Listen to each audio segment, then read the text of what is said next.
Imagine being locked up but acting like you're the star of a high-end reality show. P. Diddy, known for his extravagant style, is shocking even prison guards with his absurd demands. He refuses food, won't shower, and demands to be treated like a king, all while facing the harsh reality behind bars. What happens when a legend meets real life in prison? In today's video, we will hear the story of one of the guards at the prison where P. Diddy is, where he recounts in detail all the stories of the American rapper's arrogance. What do you think of all this? Should he be treated better, or do the guards need to be tougher on him in prison? Leave your comment below and enjoy and subscribe to the channel to receive more videos like this. The report from the prison guard where P. Diddy is held begins like this. Look, let me tell you, I've never seen someone as full of themselves as this guy, P. Diddy.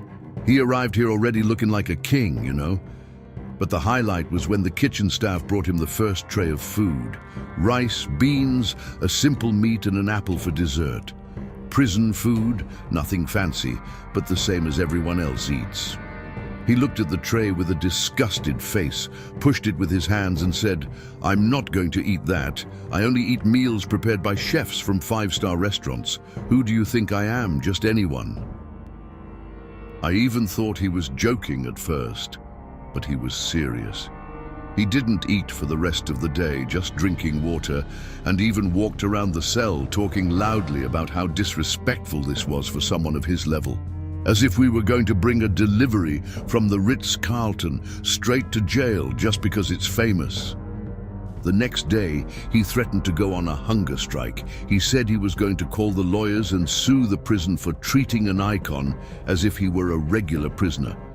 I couldn't help but think, but you're just a regular prisoner now, partner. But he doesn't even want to hear it. He really believes he's above everyone else here. Meanwhile, the other prisoners started making fun. They call him King Diddy or Boss of the Stars. But even with the crowd making fun of him, he doesn't come down from his pedestal. He keeps saying that he will only eat gourmet food and that the rest is unworthy. To give you an idea, there was a day when he made a point of shouting down the hallway, "I'm P. Diddy, not an animal." Man, even the guards started laughing. It looks like he's expecting someone to bring him a lobster dish or a truffled filet mignon at any moment. But let me tell you, here he will sit and wait. Now the bath case, that was another soap opera. On the first day we followed the normal procedure, telling him that he had time to use the shower like any other prisoner. He looked at me with that contemptuous expression and said, "I'm not going to take a shower in that filthy place. Do you expect someone like me to use a bathroom like that?" And look, I'll tell you, the shower is no spa, but it's also not the whole calamity he's portraying. He began listing his requirements. He wanted a private bathroom, filtered water, Egyptian cotton towels, and luxury brand soaps. I stood there, listening to that, and thought, this guy is living in a parallel world. When I explained that he had no option, that the shower is communal, and that everyone follows the same rules, he just shook his head and said, "That's not acceptable. I will not lower myself to that level." And he didn't shower. He stayed like that for days, refusing. Some prisoners even started to complain about the smell coming from his cell, but he didn't care. He said he'd rather not take a shower than subject himself to something below his standard. Man, believe it or not, he even tried to reason with us, saying that prison should offer better conditions for someone of my caliber. He seemed genuinely surprised that no one was willing to make exceptions for him. The most bizarre, he still feels disgusted when someone comes too close to him. One day, another prisoner bumped into him by accident and he shouted, "Don't touch me! You're going to contaminate me!" It seems like he thinks he's still walking around in an impeccable white suit at a gala event, when in fact, he's here, wearing the same orange jumpsuit as everyone else. Deep down, he really believes that he is special, that he should have a 5-star bathroom just for him. But the reality here is harsh, and he will have to get used to it. Now let me tell you about the bed. That was another absurd story. As soon as he entered the cell, not even 5 minutes later, he started complaining. He looked at the bed and said something like, "What is this? Do you expect me to sleep here?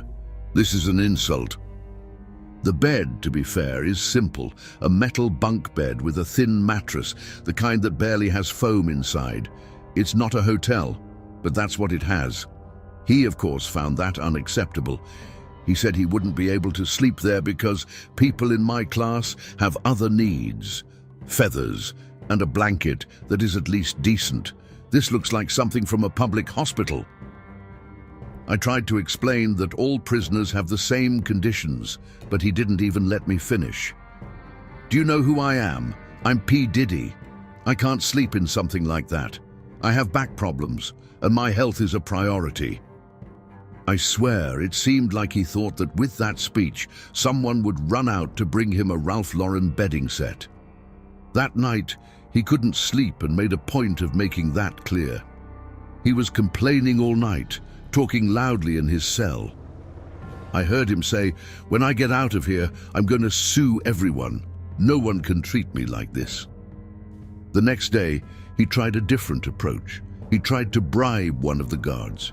He said something like, "How much do you want to get me a decent bed? I'll give you whatever you need."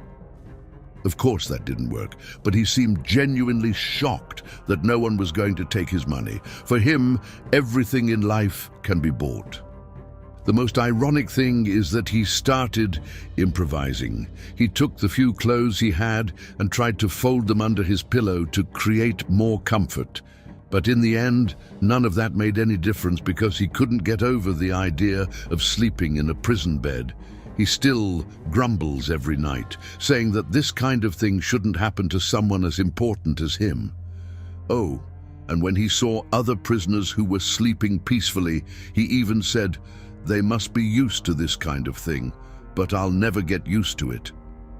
It's as if he thinks that just because he lived a life of luxury abroad, the world here should revolve around him. If you thought his food and bed demands were exaggerated, wait until you hear this one. One day, during visiting hours, he called one of the guards and started complaining that he couldn't take care of himself in these conditions. He said something like, "I need my team with me, a personal assistant at least. I can't live without someone to manage things for me." I looked at him, not believing what I was hearing.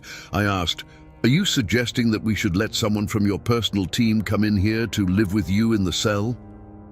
He replied with a serious face, "Exactly. Don't you understand that I am a global brand? I need support to maintain my image, even here." He said he needed someone to take care of his clothes. Detail, the prison uniform is the same for everyone, but he thinks he can improve it somehow. He also mentioned that he wanted help organizing his legal strategies and, believe it or not, someone to manage his nutrition. He even had the nerve to say that this would be good for the prison's reputation because he was willing to take this experience to social media when he gets out of here. As if it were a marketing opportunity for us. When we explained that this was completely out of the question, he was outraged. He said he's being treated like any other prisoner, and well, he's a regular prisoner now, right? After much insistence, he changed his speech. He started asking if he could at least hire an external consultant to make regular visits and help him keep things on track. Your appearance and keep your morals high. I had to stop myself from laughing. To make matters worse, he started giving orders to the other prisoners, as if they were his improvised team. One day, he asked a guy to fold his clothes, and when the other refused, Diddy said, "You'll never leave this place because you don't know how to obey," oblivious to the impact of this. Now this one is the height of his arrogance. From the moment he stepped into the cell, P. Diddy started acting like he owned the place. Seriously, he refers to himself as the king here and makes a point of trying to impose this idea on everyone. Within the first few days, he began demanding that other prisoners not speak to him directly, unless it was to ask permission or to praise him. He said something like, "I'm not like you, I'm a living legend. I will not tolerate disrespect. And it didn't stop there. He wants others to call him Sir Diddy or Your Majesty. If someone addresses him without using those titles, he turns away and pretends he didn't even hear.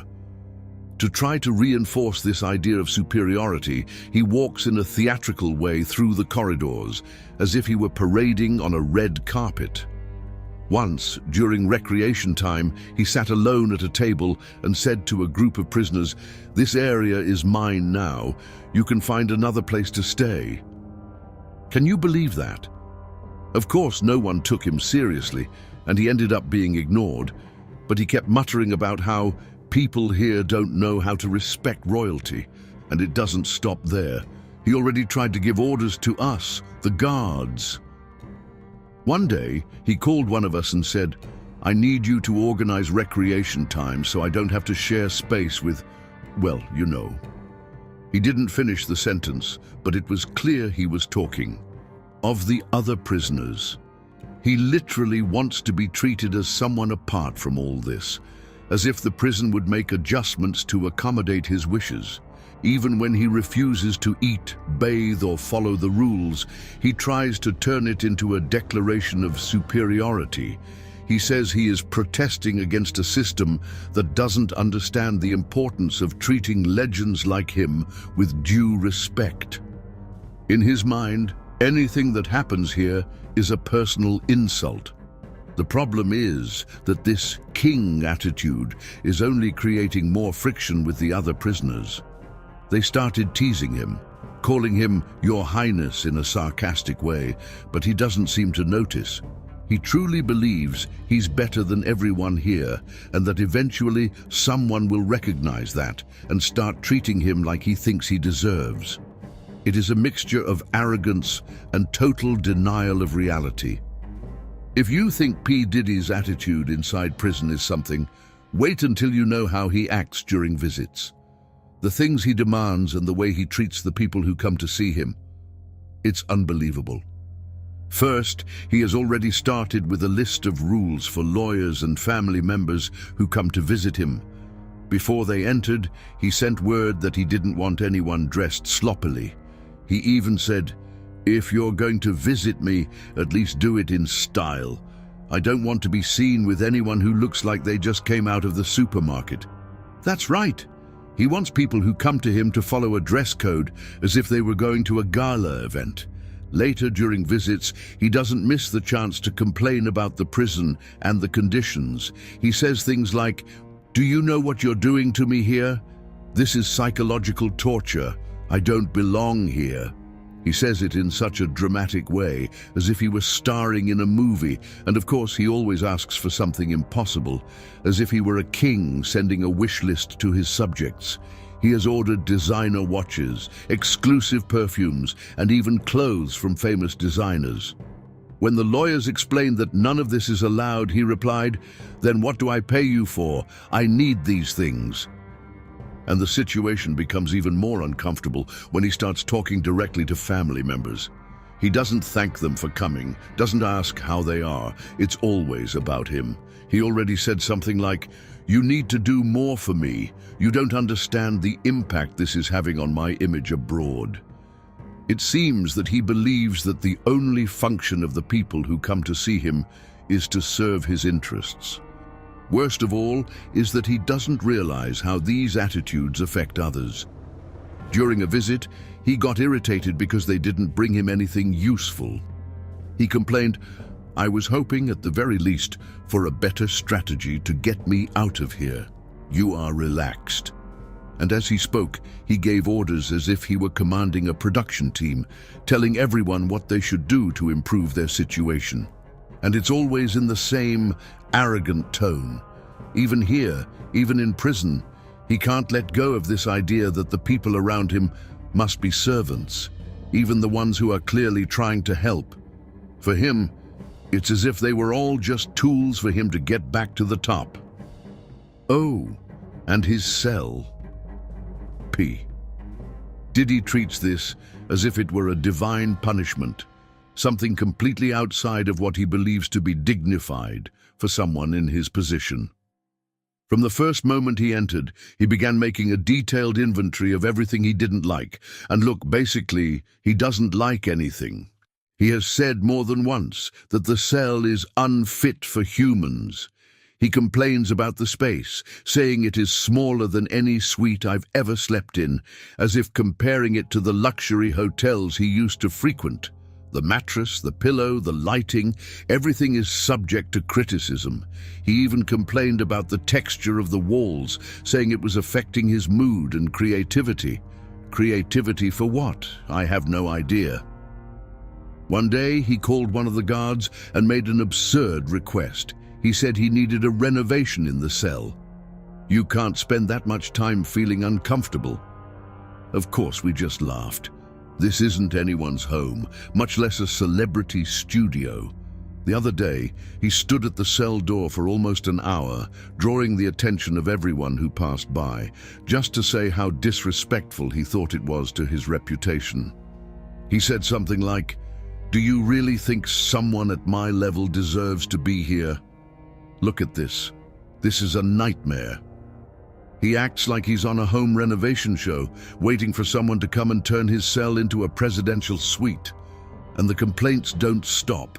The other day, he started complaining about the noise. He said he can't rest because the other prisoners talk too much, and that this is unacceptable. He even suggested that they put him in an isolated cell, but with appropriate conditions, something more spacious and comfortable. When we explained that that's not how it works, he blurted out, "You don't understand. I am being treated worse than a common criminal." The irony of this was completely lost on him. And what's most interesting is that even with all this complaining, he still seems to believe that it's only a matter of time before someone solves his problems. A VIP guest and not an inmate. The cafeteria was where P. Diddy managed to transform something simple, like a meal, into yet another show of arrogance.